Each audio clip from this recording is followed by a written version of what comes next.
In 2003, the Need for Speed franchise made a drastic change. Up to that point, 6 games had been published in the series, and they always focused on exotic sports cars like Ferraris, Lamborghinis, and Porsches. The only exception being a spin-off called Motor City Online. We'll get back to that one later. But the import tuner scene, which had been around for decades by that point, was finally pushed into the mainstream with the help of movies like The Fast and the Furious, Too Fast, Too Furious, and video games like Initial D, Midnight Club, and the Tokyo Extreme Racer series. Need for Speed Underground was EA Games' answer to this exploding popularity, and the game was a massive hit, eventually selling 15 million copies worldwide. In today's video, we'll be diving further into the origins of this classic racing title and celebrating the 20th anniversary of its release.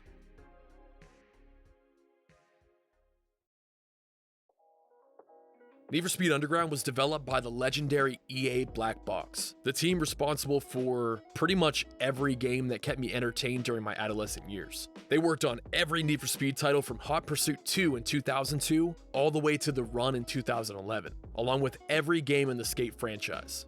But the first game this studio ever developed for EA was actually the PlayStation 1 version of Nascar 2001. And even though I'm absolutely clueless when it comes to NASCAR, like the only drivers I can really name are Ricky Bobby, Cal Naughton Jr., and Rowdy Burns, looking at this game, it's easy to recognize some of the signature touches that Black Box became known for. Here's Black Box's PS1 version alongside the PS2 version made by EA Sports. Black Box added a sense of speed and cockpit view. Get the hell out of the cockpit!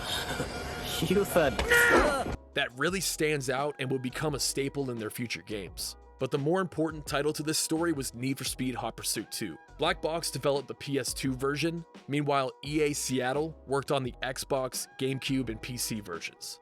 The PS2 version of Hot Pursuit 2 impressed EA Games so much that not only did they buy out Black Box Games in the middle of its development, but they also had the studio go to work on the next entry in the franchise, Need for Speed Underground.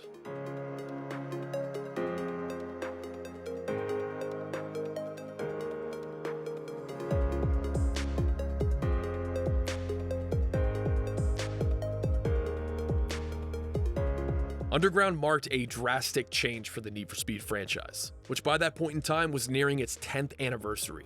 Now, instead of driving exotic cars rarely seen on the streets of the United States, like, I don't know, a Ferrari 360 Medina, you were driving vehicles like the Dodge Neon, Honda Civic, or Volkswagen Golf. Cars that, if you pulled up to your local Walmart in 2003, you were almost guaranteed to see. Granted, another one of the vehicles available to you from the start was the Peugeot 206, which you were definitely not going to see in the United States at that time. But the fact that some of these cars were easily accessible didn't take away any of the game's appeal, because it was so much fun being able to customize them with body kits, spoilers, roof scoops, decals that added 10 horsepower each, and just so much more. The only title in the Need for Speed franchise that toyed with a deep customization system prior to Underground was Motor City Online. Technically, this wasn't part of the mainline Need for Speed series, but Motor City Online was super ahead of its time. This was sort of like an early 2000s version of Need for Speed World. But when you start up Underground for the first time, no matter what setting you change in the option menu, you'll always be greeted by the Lil Jon and the East Side Boyz song Get Low. Yeah! I'm pretty sure the meaning of the word used in the chorus is pretty well known among society by this point, but when I was a little kid, I just thought Lil Jon was really passionate about Skeeter from Doug. This is my buddy Doug Funny. Go Underground is the game's story mode, and this is where you're going to be spending most of your time. Much like another game with the word Underground in its name from 2003, Need for Speed Underground made some huge improvements to its story mode. Each chapter of the game was marked with a different animated cutscene. And throwing all nostalgia aside, these still look kinda cool. Underground used a very early version of the same facial scan technology used in nearly every game released today. But the technology was a little bit too ambitious for its time, because once the characters open their mouths and start spouting off actual words, things start looking a little bit rough. The only thing that Underground's story mode lacked was an open world for you to explore between races.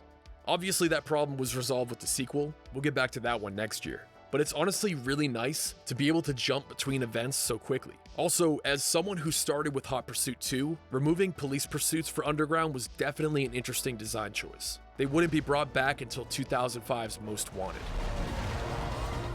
The race types in Underground were pretty varied. You had standard circuit races with 2 or more laps to every race, knockout mode, which was the same thing as circuit, except it was limited to 3 laps, and the last racer to cross the finish line in each lap would be eliminated. Time trial mode, these were just point-to-point, no-lap races with a set time limit. These next 3 modes were always my favorite, starting with sprint races, point-to-point tracks with no laps. Drift mode, which was new to Underground, and involved racking up points by swerving all over and trying to maintain your drifts by chaining together combos. And last but not least, drag racing. This shit is so much fun.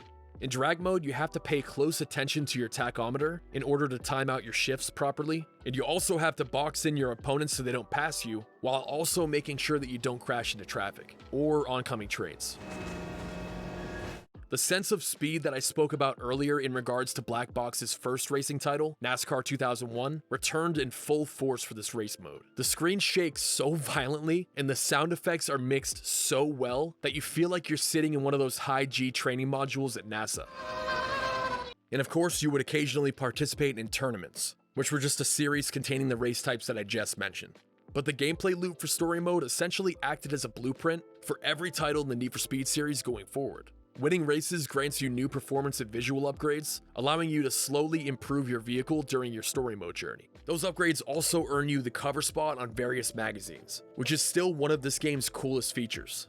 Of course, you also unlock additional cars along the way, because even though it's a classic, sensible commuter car, nobody wants to be seen driving a Honda Civic for that long. You're also given bonus vehicles based on how many style points you rack up during Underground mode, but those are only drivable in quick races. I originally intended on driving my little Civic for the entirety of story mode, which you absolutely can do, but I couldn't resist trading up to one of those bug-eye Imprezas, or especially the Nissan 240 SX. But that's one of the coolest aspects of the game, test driving each car and figuring out which one works best for your individual style.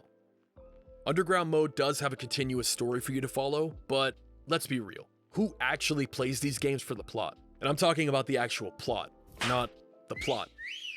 But the short version of the story is, you play as an unnamed racer in Olympic City. With the help of a street racer named Samantha, you work your way up the ranks of the underground racing scene in an attempt to impress Eddie, the leader of a local street racing gang called the East Siders. While working your way up the ranks, you're eventually forced to race Samantha, who was already pissed that you had the balls to challenge her to a race, but becomes even more upset when she totals her car and loses it to a character named TJ. Meanwhile, a mysterious silver Nissan 350Z is shown watching you from the shadows. As you progress further, you eventually face off against the respective leaders of each race type for their #1 spots, and in the process, you win back Samantha's Honda Civic in a pink slip race. After that, you finally take on Eddie, but he isn't really the boss of the game. The real end boss is the mysterious silver 350Z that has been taunting you for half the game. When you beat that race, the driver of the 350Z is revealed to be Eddie's girlfriend, Melissa. The fun didn't end there though, because Underground also featured online play on PC and PS2. But I'll be honest, I didn't play this game upon release.